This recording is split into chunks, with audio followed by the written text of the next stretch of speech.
Bom dia, boa tarde, boa noite, a depender do momento que você assistir este vídeo. Estamos em mais uma aula Alicerce Concurso Atualidades. Nós fazemos aulas semanais, então hoje nós trataremos dos assuntos que foram destaque no Brasil e no mundo, desde a segunda, dia 10 do 11, até o domingo, dia 16 do 11, sempre relacionando com notícias das semanas anteriores, porque como eu sempre falo aqui, a ideia é que a gente consiga ver as camadas que envolvem uma notícia e entender como que ao longo do tempo determinados fatos vão reverberando para conseguirmos melhorar o nosso raciocínio histórico, ok? Então vamos lá, sempre iniciamos por política nacional. A primeira notícia, desculpe, da semana é sobre a crise do INSS. Então vamos relembrar aqui, né?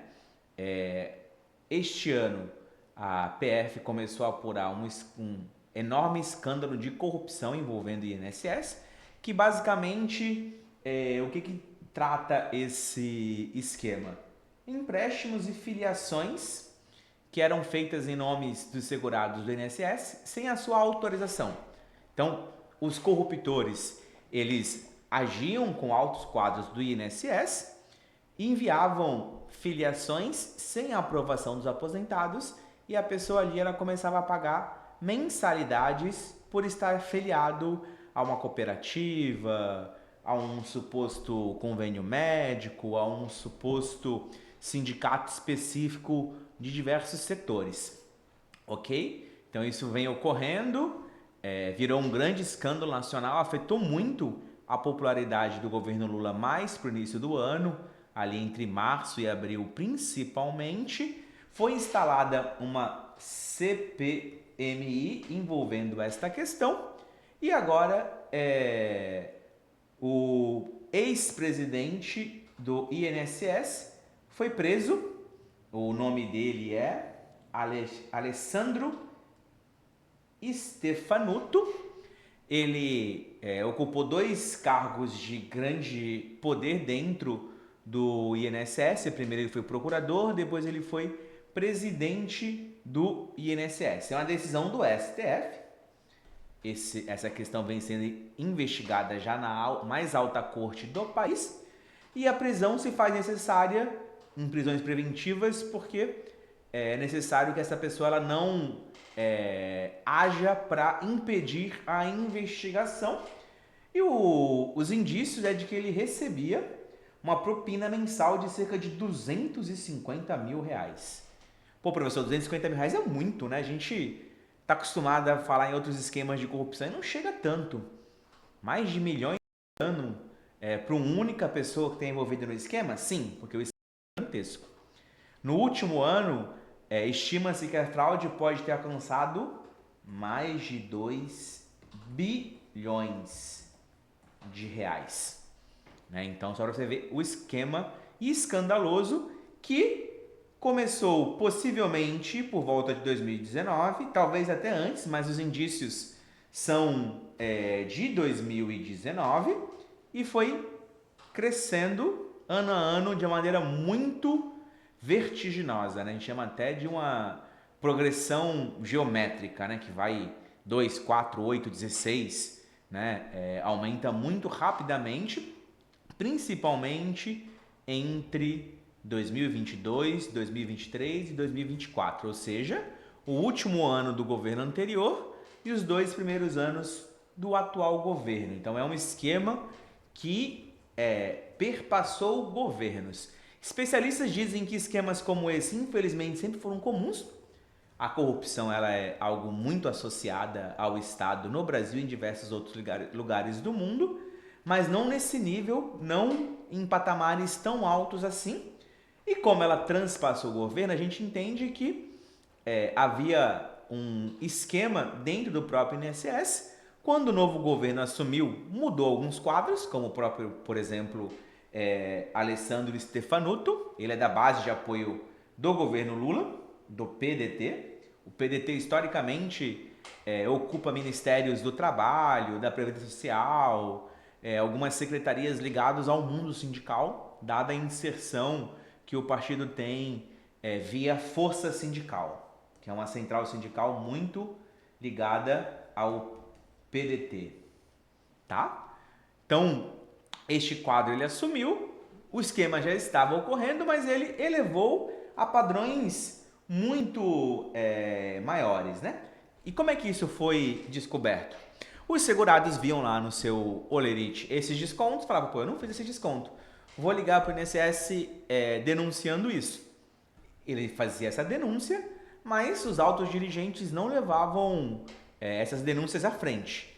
Inclusive, um ex-servidor de liderança que ocupou cargo de direção no INSS, ele já disse que em 2016 ele já começou a ver algo estranho nesse sentido, dado um crescimento muito rápido de filiações a uma entidade ligada a pessoas do INSS. Ele fez a denúncia, ele hoje diz que não foi apurada, mais do que isso, ele foi até mudado de departamento dentro do INSS. As pessoas começaram a denunciar e entre 2022 e 2023 o número de denúncias saltou muito e essas pessoas, ao ver que o INSS não fazia nada, procuraram inclusive judicializar o caso. Consequentemente, a Polícia Federal entrou na rota, possivelmente porque começou a ser notificada tanto o Ministério Público quanto a Polícia Federal dessas judicializações feitas pelas centenas de milhares de denúncias. As denúncias chegaram na casa das 600 mil vítimas e as denúncias passavam da casa de 50, 70 mil pessoas denunciando esses empréstimos fraudulentos e filiações fraudulentas, tá?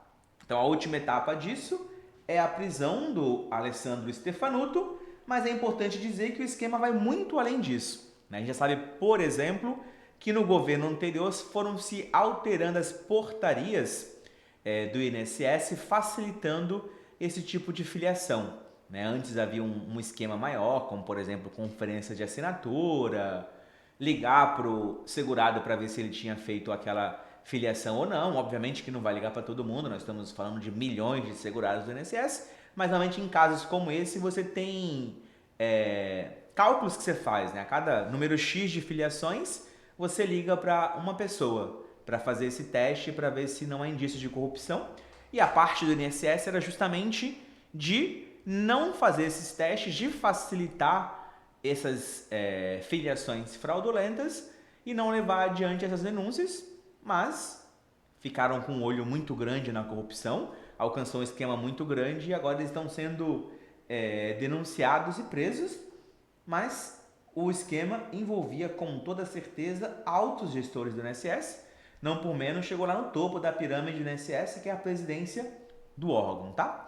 Estou fazendo questão aqui de falar o partido ao qual o Stefanuto era filiado, para a gente entender também o debate que se leva em torno disso, né? Com certeza vocês viram alguma reportagem, algum político de oposição falando sobre esse debate. Afinal de contas, ele incidiu sobre aposentado, um setor social muito frágil, digamos assim, né? As pessoas que não têm acesso à tecnologia, que têm mais dificuldade de conferir olerite, etc. E ao mesmo tempo também muito sensível na opinião pública.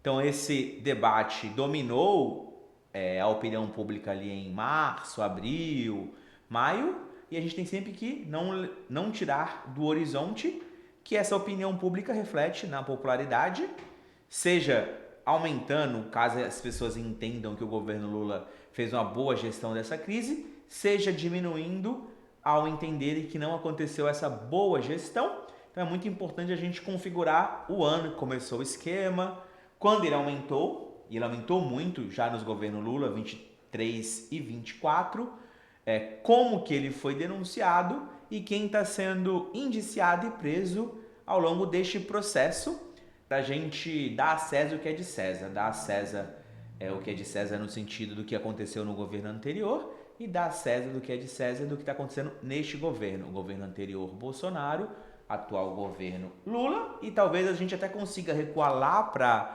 2017, 2016, quando a presidência ainda era do Temer, porque esses esquemas eles são estruturais dentro deste órgão e as investigações vão avançar e poderão chegar a esses nomes, mas essa é a síntese dessa importante notícia que está impactando a popularidade do governo Lula.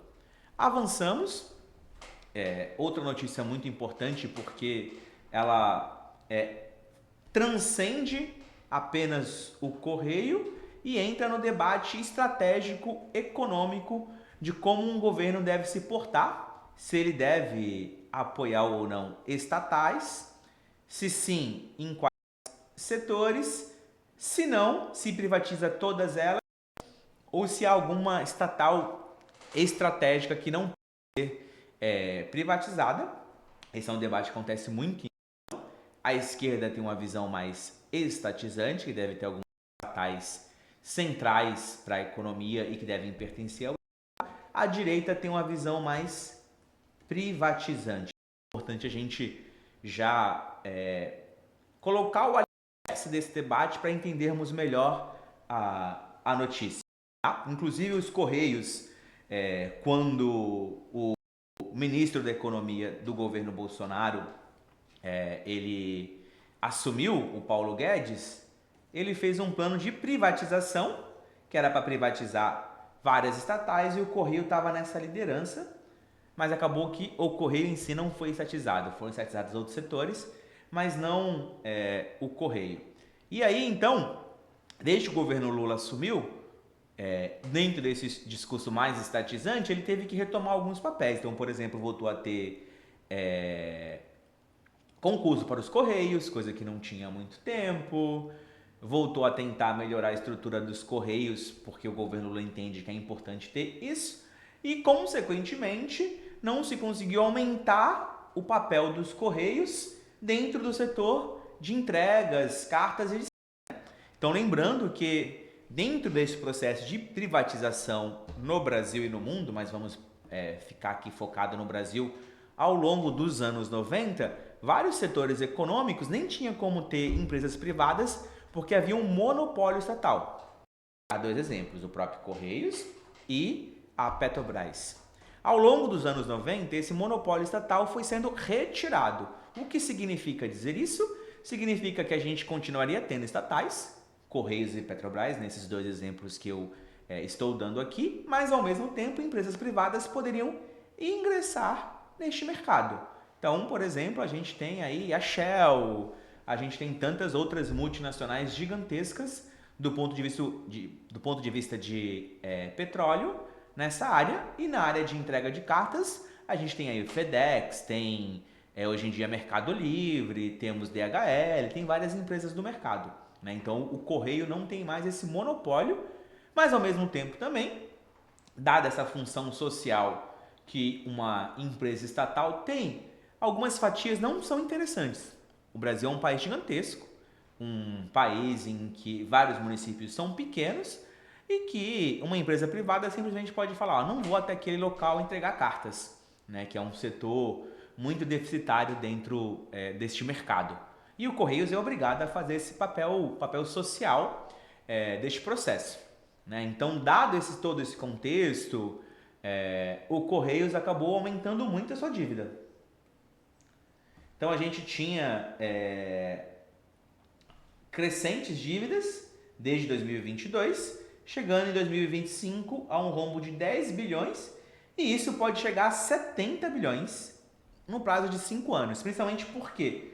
Porque o Correio está endividado, não consegue honrar suas dívidas, essas pessoas começam a pagar, cobrar juros, cobrar multas nos contratos do Correio. Então é por isso que há essa bola de neve, né? Para algo de 10 bilhões em 5 anos chegar a 70 bilhões. Você aí deve, por exemplo, já ter passado por isso, conhecer alguém que passou, de juros altíssimos de cartão de crédito, por exemplo, né? Que você está devendo lá R$100, de repente em 2 anos a dívida com o banco é de R$10.000, sendo que você não gastou nada disso, né? Então, fazendo esse comparativo é mais ou menos isso, né? Não é que o Correio se endividou, continua se endividando nessa proporção gigantesca, é que ele não teve fluxo de caixa para honrar os seus compromissos e, consequentemente, as multas e os juros dos contratos vão aumentando. Então, dentro desse cenário, o Correio decidiu fazer um PDV, que é Plano de Demissão Voluntária, né? Como é uma estatal, você ingressa em estatal através de concurso público e lá você vai ser ou estatutário ou seletista. Quem está no Correios é seletista, consolidação das leis do trabalho, tem lá na sua carteira de trabalho como empregador dos Correios, mas você tem uma estabilidade funcional, você não pode ser demitido sem justa causa quando você é um funcionário público. Consequentemente, estatais costumam lançar os seus PDVs, que é Plano de Demissão Voluntária. Como o próprio nome diz, você não será demitido, é voluntário. Então, o que é um PDV, falando de maneira breve assim? Eu tenho um benefício aqui nos Correios que é meu médico. Você vai ser demitido, você vai pedir demissão, e você vai manter o seu convênio médico por um número X de anos. Você vai receber uma indenização maior do que você receberia se você estivesse na iniciativa privada.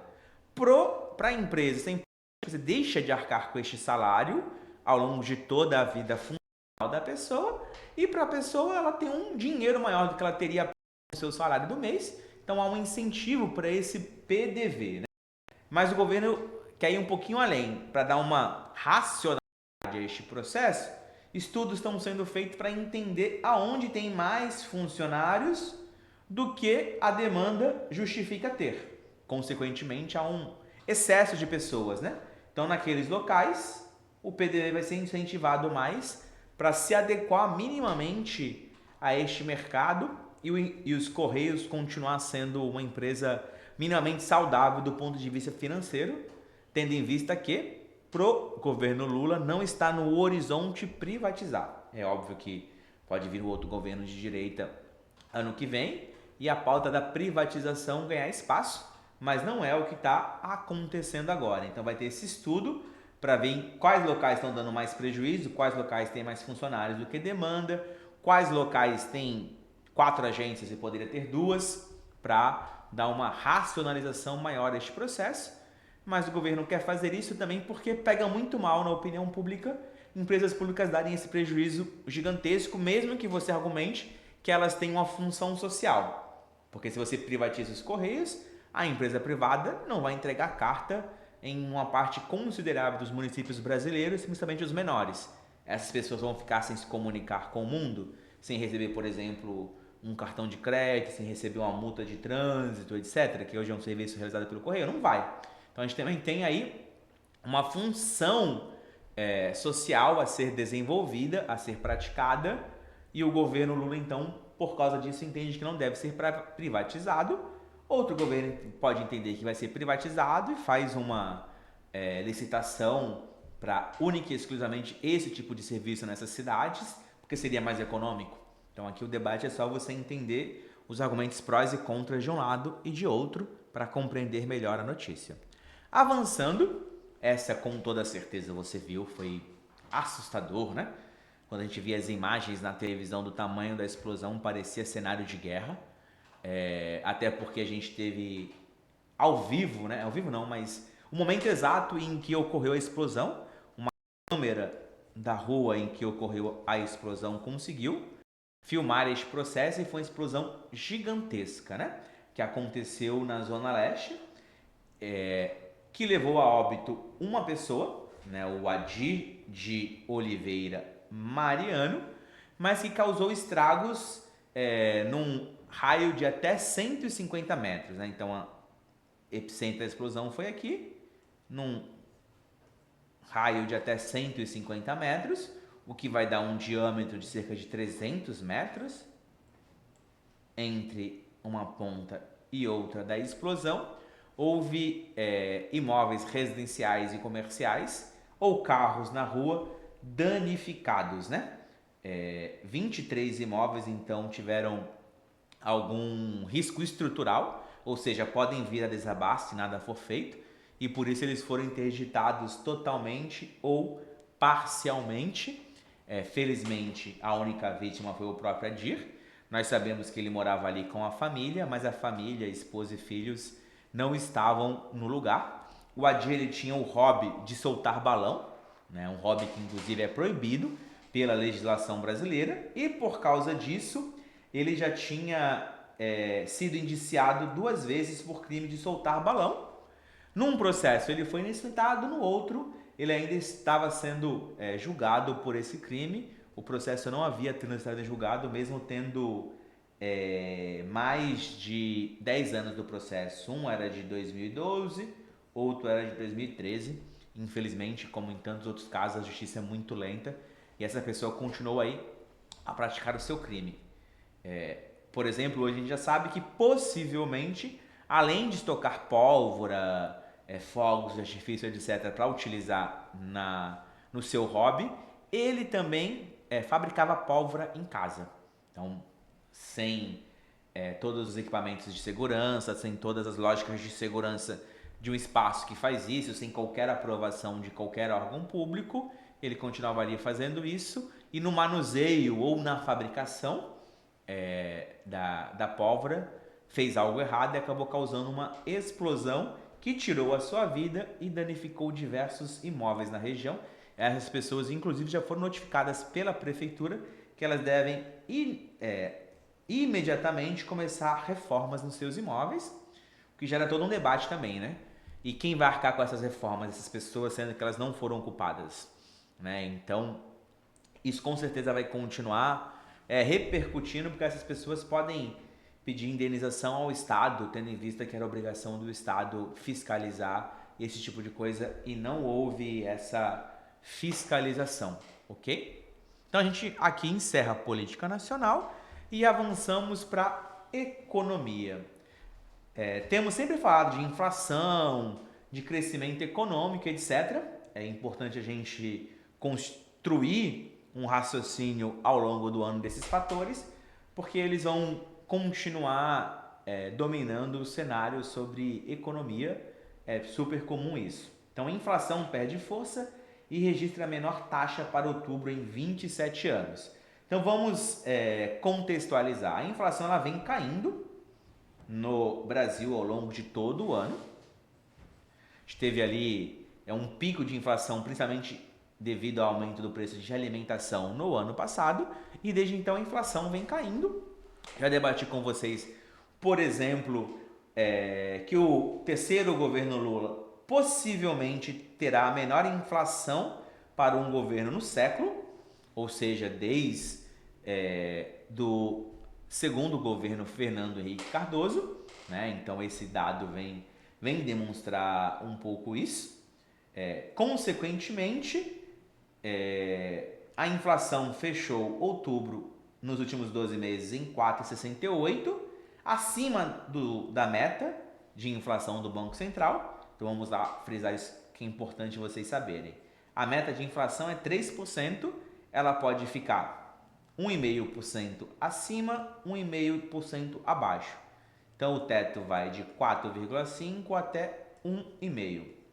Mas professor, é ruim inflação baixa? Né? Tá um teto aí? Porque se o teto está querendo colocar isso, quer dizer que se a inflação for menos do que 1,5%, o governo iria intervir para aumentar a inflação. Tem sentido isso? Tem, no sentido de que a inflação ela também reflete o equilíbrio entre demanda e produção. Então, se a inflação também está muito baixa, significa que há uma demanda sobressalente, consequentemente, significa que o consumo está diminuindo. Então, você teria um incentivo econômico, como, por exemplo, liberar FGTS adiantado, diminuir a taxa de juros nacionais, incentivar alguns setores econômicos, diminuir imposto, principalmente sobre o consumo, para as pessoas voltarem a comprar carro, eletrodoméstico, etc. Isso é muito comum, acontece sempre quando uma inflação está muito baixa e tem crises econômicas, né? Mas nesse caso agora é porque ela está acima do teto. As projeções são de que ela vai fechar o ano dentro da meta, porque a inflação está caindo, né? Então, novembro, dezembro, a inflação caindo um pouquinho mais, ou seja, sendo algo, nem precisa ser muito grande, né? Algo na casa ali do 0,2, 0,3 menor do que em novembro e dezembro do ano passado. A inflação chega no centro da meta e vai terminar em 4,5%, somando os três governos Lula, os os 4 anos do terceiro governo Lula vai ficar abaixo ali dos 18, 19%, porque na média vai ser algo ali próximo dos 4 baixo por cento, tá bom? E por que isso aconteceu? Porque houve uma deflação na área de energia elétrica. E por que essa deflação ocorreu? Porque em períodos em que há mais seca no Brasil, as hidrelétricas não conseguem funcionar no alto da sua capacidade. E produzir energia elétrica, que é a principal matriz energética do Brasil, é muito mais barato do que produzir energia a partir de termoelétrica. Mas, quando há seca e há uma queda na produção de energia do sistema hidrelétrico brasileiro, o país vai lá e aciona as suas termoelétricas, que além da questão do ponto de vista da natureza, que elas são muito mais poluentes, elas também é uma energia muito mais cara. Aí o governo vai e muda a bandeira de energia, você acaba pagando mais, mesmo tendo o mesmo consumo de energia elétrica, né? Então a gente tem a bandeira verde, a bandeira laranja e a bandeira vermelha da taxa de energia elétrica. Saiu do vermelho, significa dizer que aumentou as chuvas, principalmente nos locais onde estão as principais hidrelétricas brasileiras, e, consequentemente, o preço da energia elétrica caiu 2,38%. Além disso, uma estabilidade na inflação de alimento, apenas 0,01%. Energia elétrica e alimentação são dois fatores primordiais na cesta que compõem esse índice de inflação oficial, né, o índice nacional ao preço do consumidor. Consequentemente, houve uma nova queda e esse é o patamar. E possivelmente mês que vem mais uma queda, dezembro mais uma queda, a inflação fica abaixo da meta de 4,5. Uma notícia completamente relacionada a essa, que é o encolhimento do PIB. Mas, como é que a inflação está caindo? Se a inflação está caindo, as pessoas, em tese, estão tendo mais dinheiro. E aí as pessoas estão tendo mais dinheiro e o PIB encolhe? Calma lá, não é tão natural assim, né? Primeiro que esse encolhimento ele não é em relação ao ano passado, ele é em relação ao primeiro trimestre, e nesse primeiro trimestre o PIB alcançou patamares muito altos da série histórica, né? Então tem um debate, a economia tinha chegado no seu teto do que ela poderia? Possivelmente sim. Então no trimestre seguinte houve uma queda, mas o PIB ainda está maior do que em relação ao ano anterior, tanto que se confirma um crescimento do PIB de 3%, que em série histórica é um crescimento razoável, né? E tem também aí a própria intencionalidade do governo. Quando o governo ele mantém a taxa de juros básica em 15%, qual é o sinal que ele está fazendo? Inflação em 4,68%, taxa em 15%, nós temos um juros real muito alto, cerca de 10%. Muitas pessoas que podem pegar o seu dinheiro e investir em setores industriais ou em setores de consumo, a pessoa pensa, aqui na indústria eu vou ter um lucro de 5%. Aqui no consumo eu vou ter um lucro de 8%. Não compensa, né? Eu vou aplicar esse dinheiro em título da dívida, em alguma fonte fictícia no sentido de que não é investimento material na economia, né? Mas você está investindo no mercado financeiro que o rendimento esteja associado à Selic. E aí tem trocentos de investimentos assim, não vamos detalhar aqui. Mas o que a gente precisa saber essa pessoa ela vai lucrar mais investindo baseado nos juros reais, baseado na Selic, do que investindo na produção. Então, se desloca parte da poupança que existe na sociedade para algo que não é a economia. Consequentemente, quando você mantém os juros altos, você faz uma pressão de redução da inflação, porque diminui o consumo, né? As pessoas não estão gastando dinheiro no consumo, estão guardando dinheiro numa série de possibilidades de investimento, né? A intencionalidade de manter os juros altos até esse, e tem um debate se não está muito alto. A gente até falou um pouquinho sobre isso na semana passada, quando a gente discutiu a notícia de que o Copom manteve a Selic em 15%. Ok? Então, com isso, a gente finaliza as notícias de economia e vamos para ciência e tecnologia. Mais uma notícia que dá orgulho, né? Na semana anterior, nós debatemos, nas semanas anteriores, né? A notícia de que o Brasil estava criando uma medicação que atuava nos receptores da medula e fazia com que pessoas que não tinham uma série de tipos de movimento voltariam a ter esse movimento, tendo em vista que alguma lesão medular impede que você se movimente, a depender de onde essa lesão, né? Quanto mais alta do pescoço ela maior são as restrições de movimento.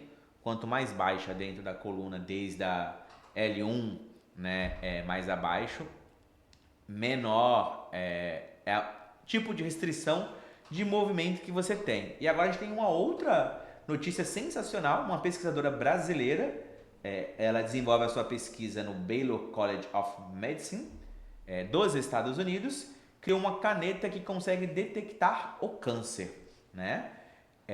E por que isso é importante? Porque quando você faz uma cirurgia do câncer, né?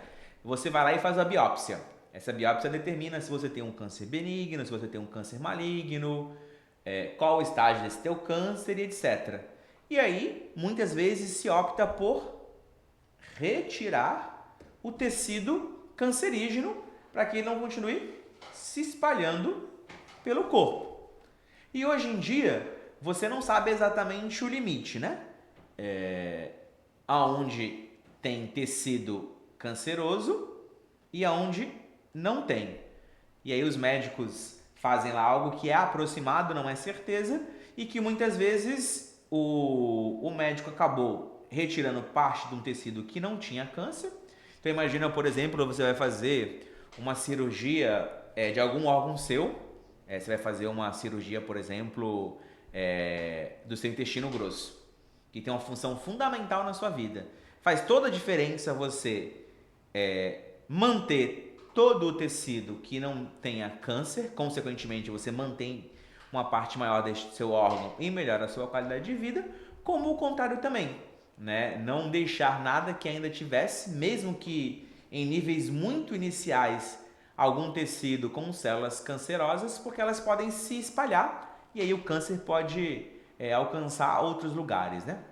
Então a caneta ela faz justamente isso, ela literalmente toca na pele e a partir de mecanismos químicos, né, ela consegue identificar se existe ali uma série de sinais que a célula cancerígena, emite. E consequentemente, o médico consegue definir exatamente onde não tem câncer, onde tem câncer e extirpa apenas a parte cancerosa. É uma das notícias mais importantes em anos na medicina para o estudo que envolve prevenção e cura do câncer, uma das doenças mais difíceis que a medicina enfrenta, né, e que não conseguiu uma cura para todos os casos de câncer, tá? A notícia também ela diz que testes clínicos estão sendo feitos também no Brasil. Vai ser o primeiro lugar fora dos Estados Unidos em que esses testes clínicos estão sendo feitos. Clínico significa então que não é um tratamento do mundo, né? Tem lá uns padrões médicos, éticos, etc, de quem pode se submeter a esse tratamento.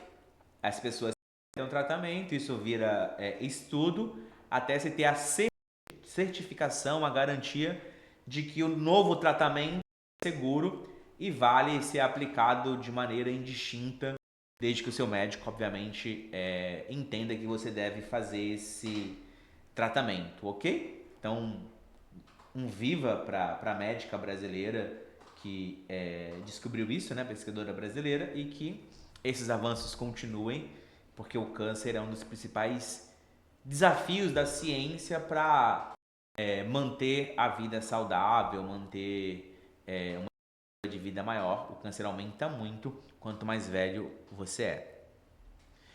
Outra notícia científica, cientistas observam pela primeira vez os estágios iniciais da explosão de uma estrela. Então, quando uma estrela chega ao seu final, né? Ou seja, ela vai parar de emitir raios solares, literalmente ocorre uma explosão.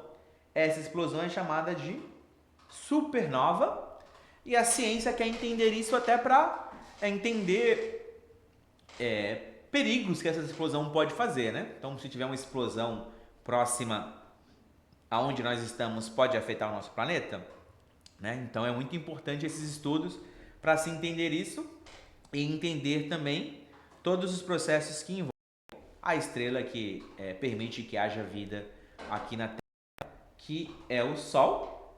Essa explosão aconteceu há 22 milhões de anos-luz, 22 milhões, para ter uma ideia de quão longe é. Ela foi estudada num laboratório da China, um telescópio chinês, foi direcionado para onde estava ocorrendo esta supernova. É a primeira vez que os cientistas conseguem ver supernova acontecendo nos seus estágios iniciais, né? Ou seja, conseguiu ver o início dessa explosão, os primeiros anos dessa explosão. Essa estrela é 10 vezes maior do que o Sol, então ela é muito, muito maior do que o Sol. E aí tem uma questão, né? Estrelas muito grandes, elas acabam tendo uma expectativa, ou seja, de emitir aí raios solares, né? Muito menores que estrelas do tamanho do Sol. Estima-se, por exemplo, que essa estrela que explodiu, ela tinha apenas 25 milhões de anos. A gente vê, né, 25 milhões de anos e pensa, pô, é muita coisa. Mas do ponto de vista de idade do universo, é quase um nada, tendo em vista que o universo tem alguns bilhões de anos, né? O Sol, por exemplo, tem mais do que 4,5 bilhão de anos e entende que ele vai viver por mais de 2 bilhões de anos, né? Então, é isso, mais um avanço científico. A gente vai aumentando a capacidade de alcance dos telescópios, conseguindo enxergar literalmente cada vez mais longe no universo e, consequentemente, cada vez mais no passado, né? Por exemplo, esse telescópio alcança 22 milhões de anos-luz. Estamos vendo algo que aconteceu há 22 milhões de anos atrás. É algo assim assustador e magnífico, né? Saber o quanto que a ciência tem avançado para nos permitir literalmente olhar para o passado ao observar o universo. Agora a gente vai para notícias internacionais. O noticiário internacional ficou quente essa semana. Nós já tínhamos debatido uma notícia relacionada a essa, né? Pressão do governo Trump no governo Maduro. O Trump tem um discurso anti-esquerda muito forte, anticomunismo, e entende que o governo Maduro representaria essa esquerda e, consequentemente, faz uma pressão muito grande em torno da Venezuela. A gente debateu que teve uma eleição que muito possivelmente foi fraudada.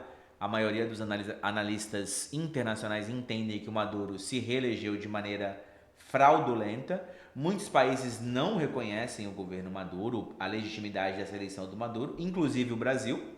É importante frisar, né? É a primeira eleição que ocorre desde a chegada ao Chávez no poder que o Brasil não reconhece. E aí o Trump começou a noticiar que poderia ocupar, invadir, a gente debate quais os termos melhores para isso, caso ocorra, a Venezuela, né? E como é que ele faz isso? Enviando navios de guerra para o lugar. Então já havia 8 navios de guerra na região, mais um submarino nuclear, né? Então, por que é importante fazer isso? Que é um navio de guerra, é um navio que tem a possibilidade de lançar mísseis e também fazer decolar aviões que poderiam facilmente alcançar a Venezuela, porque já estão no mar do Caribe, né? Então é uma escalada a mais. O Trump vem escalando a pressão sobre a Venezuela e agora ele deu um passo maior ao mandar para lá o seu maior porta-aviões e, consequentemente, o maior porta-aviões também do mundo, né? Então, olha a estratégia geopolítica da região para o governo norte-americano. Está mandando o seu maior porta-aviões. Do ponto de vista nacional, o continente vem caminhando para a direita, né? A gente tem debatido isso na eleição da Bolívia, que foi para o segundo turno 2 candidatos de direita. A próxima notícia internacional também vai falar sobre isso, sobre a eleição no Chile. Então isso vai dando uma segurança maior para o Trump tomar ações como essa. A Argentina também, o Milei, ligado à direita, teve uma eleição, uma vitória eleitoral, não ele especificamente, mas o seu governo, ao ganhar as eleições legislativas e aumentar o número de deputados do seu partido e do partido que apoia o seu governo, e ver a presença da esquerda diminuir na Argentina. Então, todo esse caldo cultural faz os Estados Unidos darem um passo a mais e enviar o Gerald Ford para a região, tá? Os Estados Unidos justifica isso como combate ao narcotráfico. Então ele não fala, eu realmente vou invadir a Venezuela. Não, parte da droga que chega nos Estados Unidos vem da Venezuela. Então, para proteger o país, eu tenho que combater esse narcotráfico, porque não adianta nada eu esperar a droga chegar lá no território norte-americano para fazer isso. Então, já vou agir desde aqui, tendo em vista que a droga tem que sair da Venezuela por navios ou por aviões, né? Então, eu estou ali averiguando isso, e quando algo relacionado ao narcotráfico ingressar em águas internacionais, eu posso atacar. E os Estados Unidos já fez isso, né? Inclusive mortes no Mar do Caribe ali por embarcações que supostamente transportavam drogas, e por estar em águas internacionais, os Estados Unidos foi lá e atacou essas embarcações, né? Então é uma maior tensão. Talvez a gente veja aí nas próximas semanas, pela primeira vez em muito tempo, os Estados Unidos fazerem uma ação direta em território de algum país aqui da América. Mas lembrando, né? Os Estados Unidos também faz isso dentro do jogo geopolítico com a China. Então, historicamente, para os Estados Unidos, a América é uma área de influência dos Estados Unidos. Então, há também uma forma de pressionar a China, tendo em vista que a Venezuela é aliada da China e da Rússia, né? Então, também tem esse contexto maior das tensões entre China e Estados Unidos, que dentro dessa praticamente nova Guerra Fria, né? Um debate e a possibilidade constante de guerras dentro dessas regiões de influência, seja da China, seja da Rússia, seja dos Estados Unidos, como infelizmente aconteceu durante o período da Guerra Fria. Avançando aqui, finalizando, Chile entre extremos, eleição do país. Então a gente estava falando aí, né, do contexto de crescimento da direita no continente. Um passo ao fazer a direita vitoriosa no Chile. Então no Chile teve eleição geral, eleição para presidente, eleição para a Câmara, eleição para o Senado. Os três aqui estão hoje com a esquerda, né? A coalizão esquerda que governa a Argentina, através do presidente tem maioria nessas três casas, mas o governo Boric vem chegando ao seu fim muito mal avaliado. A gente vai debater um pouquinho o porquê que ele chegou mal avaliado. O fato é que a direita fez maioria, inclusive qualificada, né? Significa dizer que ela elegeu mais do que 2 dos deputados, fez maioria sim no Senado e está no segundo turno o candidato Cast. Teve 24% de voto.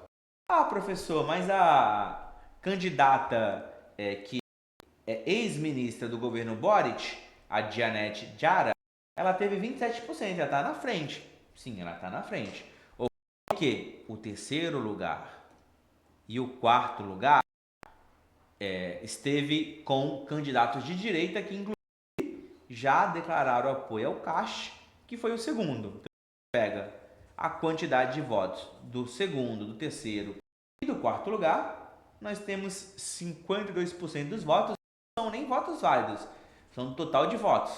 Então, do válido vai subir mais ainda, né? Então, lembrando que vence a eleição quem tem mais votos válidos.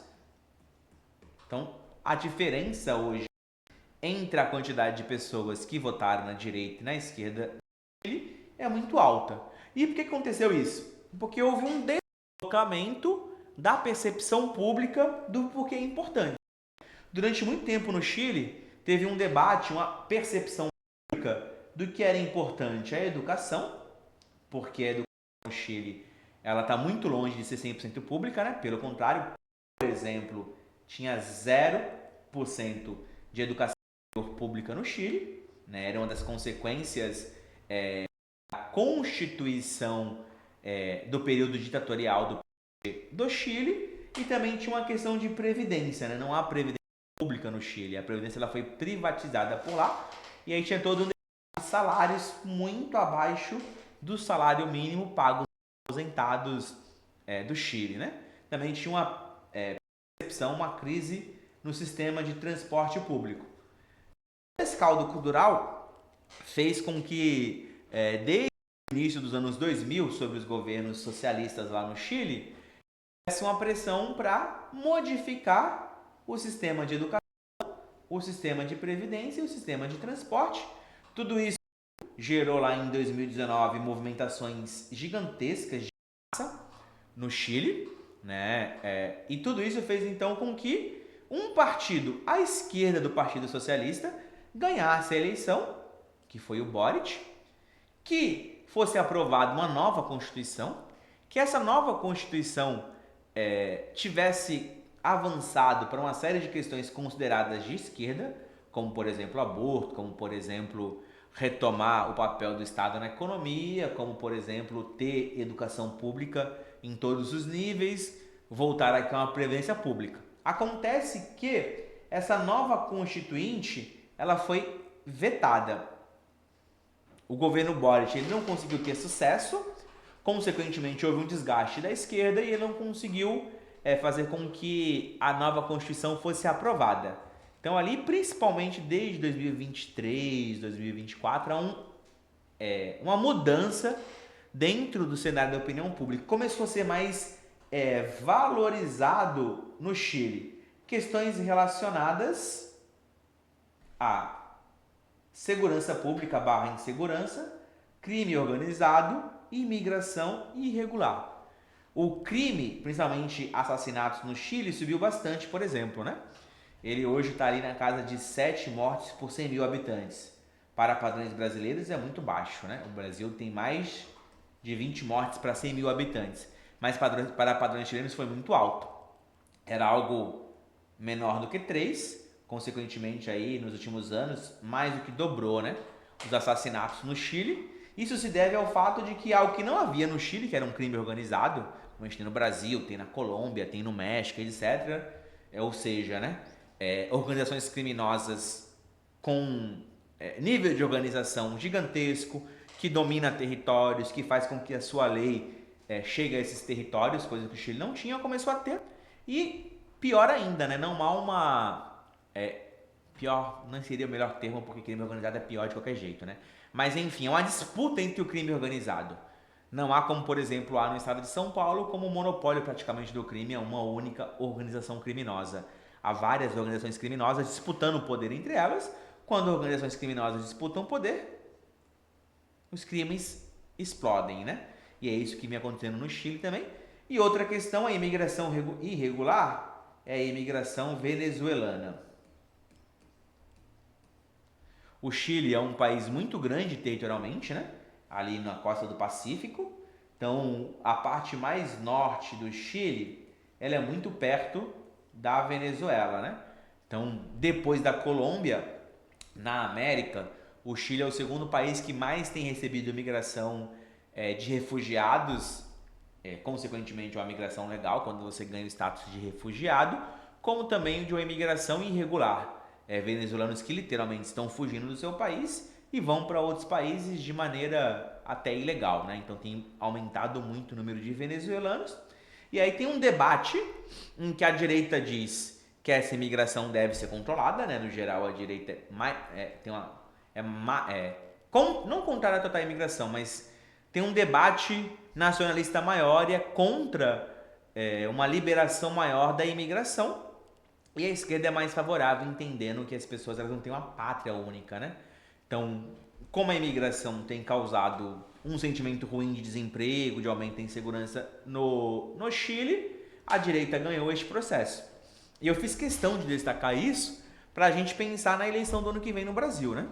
Será que no Brasil esse sentimento de debate sobre segurança pública vai dominar ou não, né? Lembrando que a gente fez um debate sobre isso quando falamos da operação que aconteceu no Complexo do Alemão, que é essa intenção, inclusive, da direita de conseguir fazer com que esses sejam os temas mais abordados e que definam o voto ano que vem, e não coisas mais ligadas à economia, porque na economia há um avanço com queda da inflação, com crescimento do PIB, etc. Né? Então, serve para a gente pensar o Brasil também, a eleição chilena, lembrando que, como eu falei quase agora, né? Houve eleição na Bolívia, a direita venceu. Houve eleição na Argentina, a direita venceu. Acabou de ter eleição no Chile, a direita venceu. Né? Então há um contexto no mundo e também na América de crescimento da direita, como em outros momentos, principalmente ali em final dos anos 90 e início dos anos 2000, havia um crescimento de governos de esquerda. Tá? Então a gente encerra por aqui. Agradeço a participação de vocês na aula, deem um curtir, enviem para os amigos, comentem nas redes sociais do Alicerce ou nas minhas redes sociais, que estamos lá para continuar o debate. Bom dia, boa tarde, boa noite.